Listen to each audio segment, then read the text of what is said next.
Hello, everyone. Well, it is March the 24th, 2017, Friday. So happy Friday to everybody. It's a beautiful day here in southern Ohio. It's about 72 degrees, partly cloudy, and very nice. Very nice and warm. I think tomorrow will be my first grass cut of the season. So I have a little bit of work to do there. Also, just wanted to apologize. The past week or so, my videos have not been getting uploaded till pretty late in the evening. That is because I have been battling a really nasty malware. So I've been working on that for several days. I think I got the problem solved, but in the process I messed up a lot of other things, so I'm having to go back and reconfigure some things and try to get my computer back to working well. So it's working pretty good today. I think I'm most of the way there. And of course, I suspect it was the Russians. Okay, so what's going on today?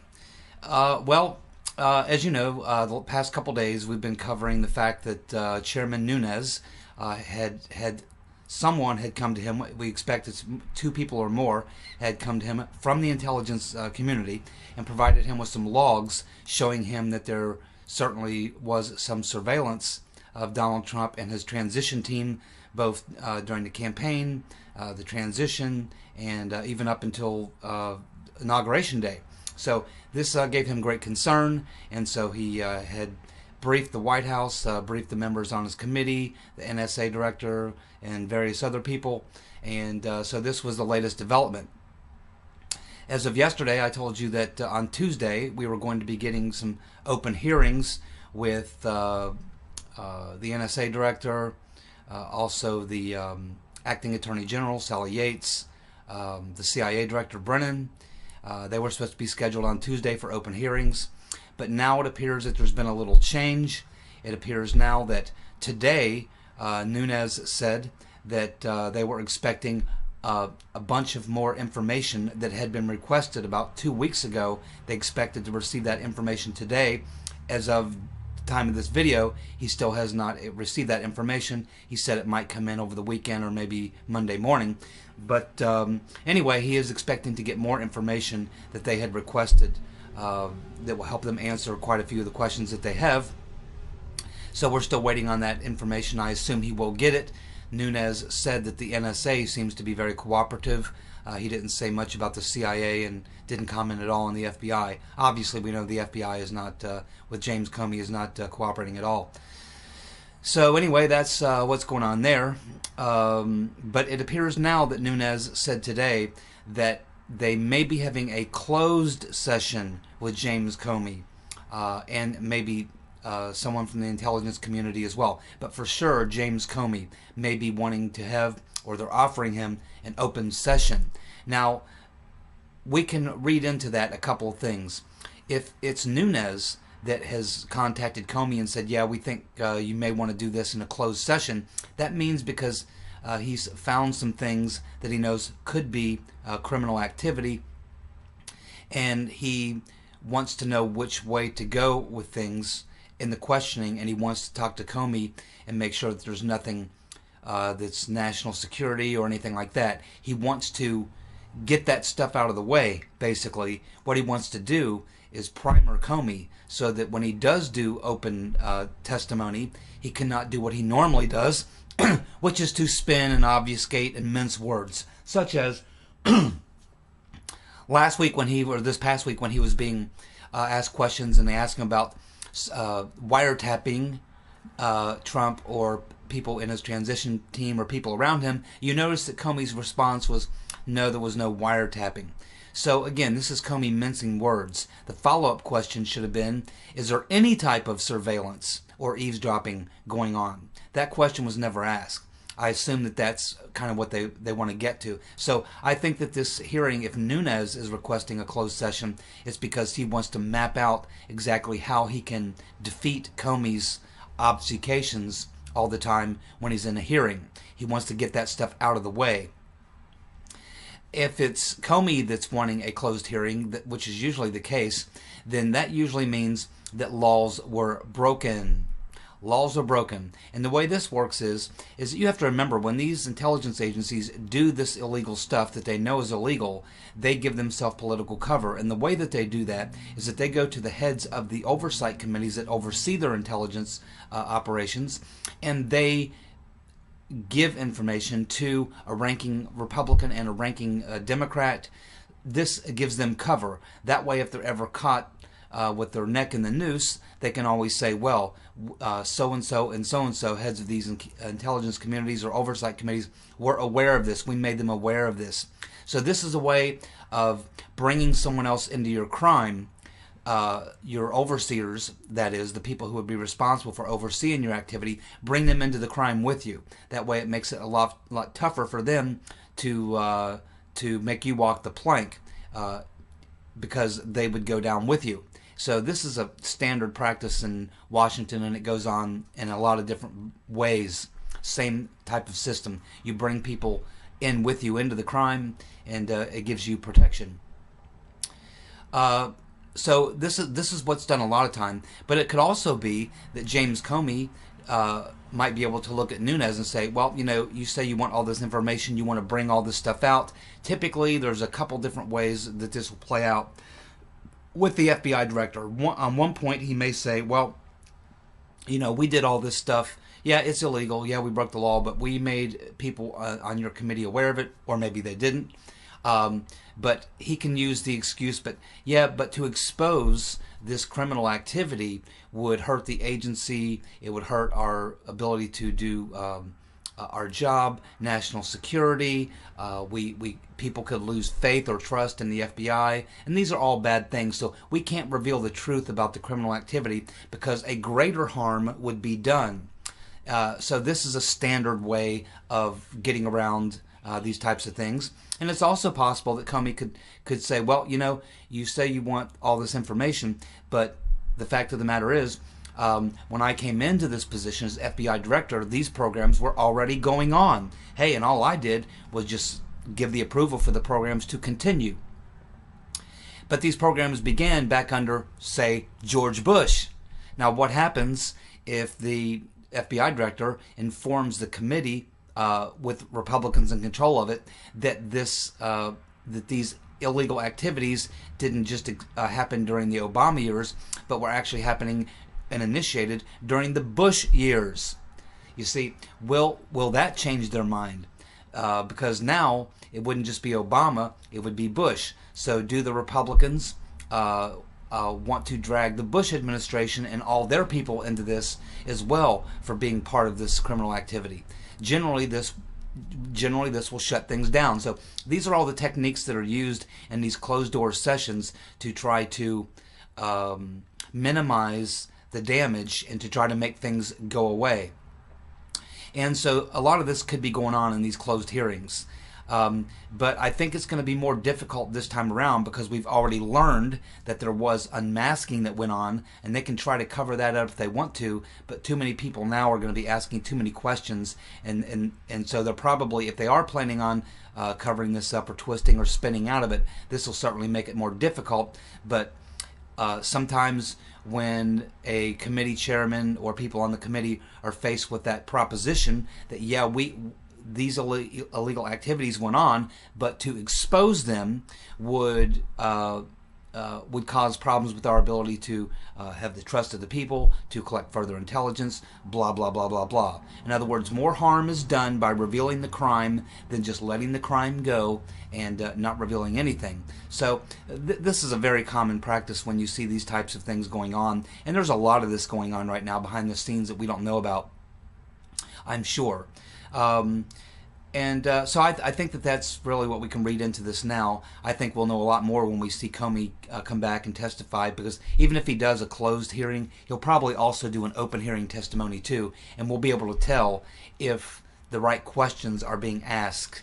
If the proper questions are not being asked, then we'll realize that there was a deal cut, a deal made to make this thing go away, in which case they'll put on a nice little show. They'll try to vindicate Trump. They'll try to pacify the Democrats, and this will be a process to keep everybody's neck out of the noose, to keep everybody safe, to keep everybody politically viable, and to continue on with the same game. And so I think that this is 99% of the time what happens. Now, I want to give a shout out to someone who quite honestly, I've never been a huge fan of, and that would be Sean Hannity. The reason I've had a problem with Sean Hannity over the years is because I really didn't like the way that Hannity treated Ron Paul in 2008 and 2012. I didn't like the way he handled him or talked to him, or I thought he disrespected him, and Fox News in general. Not very good to Ron Paul.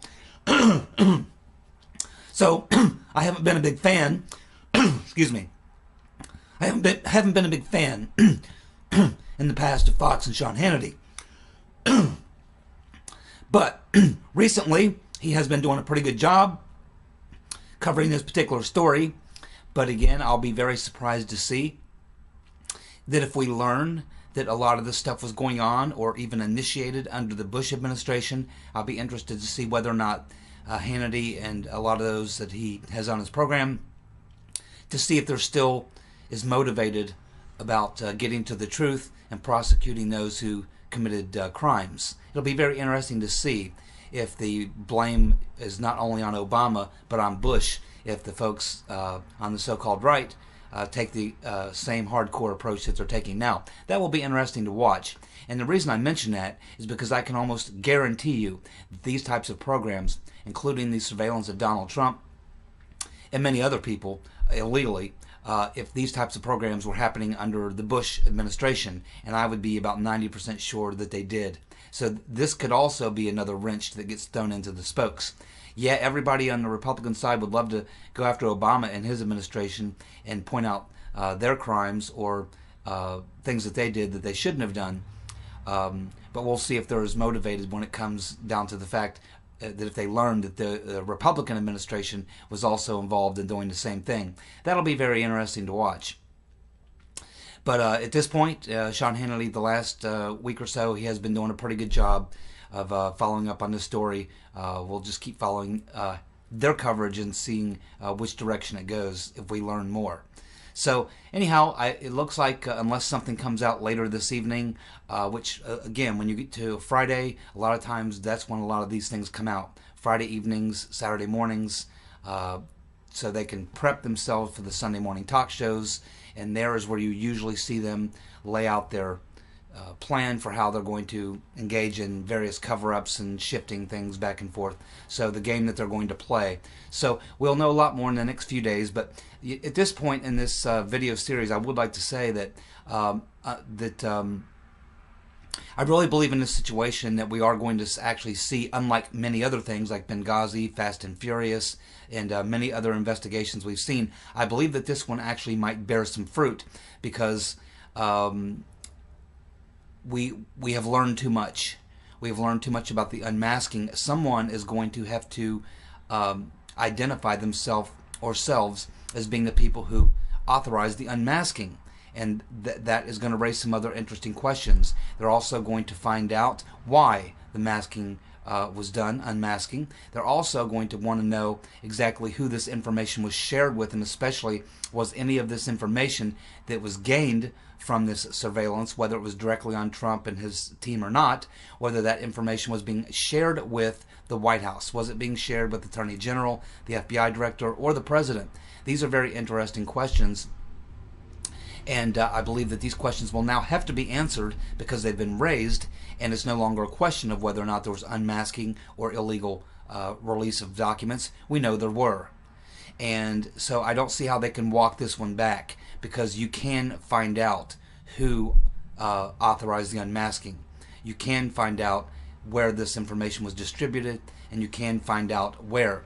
We still haven't heard much on the FISA warrants, but the fact that Nunes said that it appeared that this surveillance to him was legal, that tells me that he has some reason to believe or has some proof that this surveillance was done in accordance with a FISA request or a granted FISA warrant.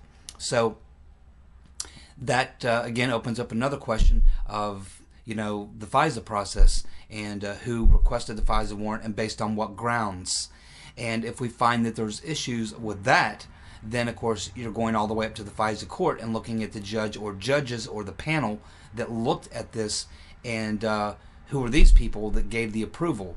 Was the reason that they asked for the surveillance, did it meet the standard that you need to meet in order to justify the warrant. So these are all questions that I think are going to have to be answered because they've been raised and because these are questions we can get answered.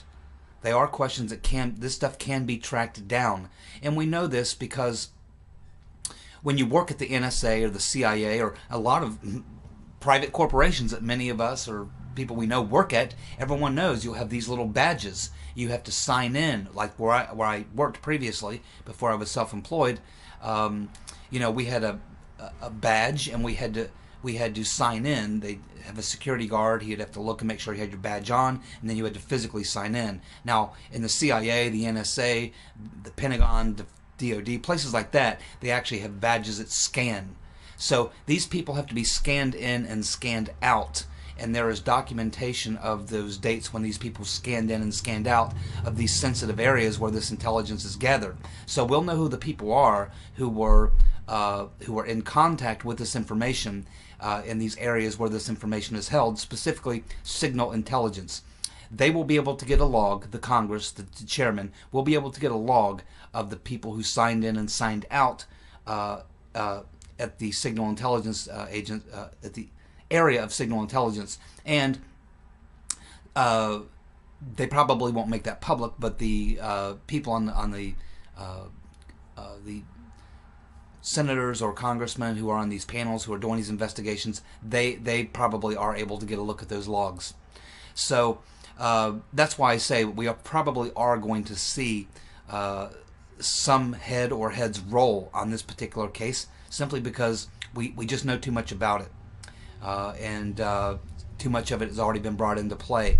I don't see how they can possibly bring the situation to this point and then pull it all and say, well, we've just decided not to go down this road. I just don't think they can do that. They leave too many questions, too many balls in the air, too many issues, and it would then become a politically damaging to them to not pursue the Pandora's box that has now been opened. So we're going to get there. I do believe we may not get all the truth, and all the perpetrators may not be found guilty or disclosed or discovered, but I would have to think that some heads have to roll, and we'll see whose heads those are. And of course, it will be interesting next week because we are going to hear from the Director of National Intelligence, Clapper. We are going to hear from the CIA Director Brennan, who I think is a dirty rat and who I think is deeply involved in this. I haven't heard about AG Lynch, but we know that her assistant, the Deputy AG, who Trump fired, Sally Yates, is going to be questioned. And of course, it looks like this session with James Comey, which may be a closed session, maybe an open session, or one of each. So we are going to learn more next week. The fact that the documents that they're requesting are trickling in, they are coming in from the NSA, but we're not getting much from the FBI, tells us a lot. So I think that we are going to get there. We just have to keep following this day by day. Like I said at the very beginning, it's going to be a drip, drip, drip. So that's where we are today. Good being with you all. I appreciate all those of you who are subscribing to my channel, sharing my videos, giving me thumbs up and making comments in the comments section. I do read the comments, and I do appreciate whether you agree with me or not. So anyway, you all have a good weekend and enjoy the rest of your day. And we'll be back. I'll be back tomorrow, Saturday, and we'll see if anything has popped up. Alrighty, y'all have a good one. Bye.